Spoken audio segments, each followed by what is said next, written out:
Okey, pagi ni saya nak bagi tip yang terkini antara minuman terbaik untuk prostat bengkak yang bukan kena kanser tu, selain daripada kalau bengkak aja prostat atau apa-apa pun yang bengkak boleh kita pakai suppress. So saya nak cerita ni sambil minum suppress pagi satu petang satu, kita buat minuman yang saya nak cerita sekarang. Kopi ambil 2 gelas air.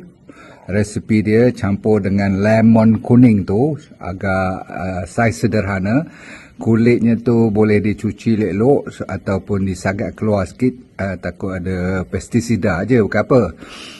Tapi yang putih-putih semua tu jangan buang. Kalau kuning tu pun bersih, ambil kuning-kuning tu sekali, potong. Ambil blueberries 2 genggam. Blueberries tahu ataupun blackberries yang gelap tu. Berries ni pun kena cuci betul-betul lah. Rendam lama-lama sikit dalam garam berapa, sebab memang ada semburan ni zaman-zaman moden ni kan. Lepas tu apa you buat? You campur semua air, lemon dengan berries tadi. Buat smoothie lah.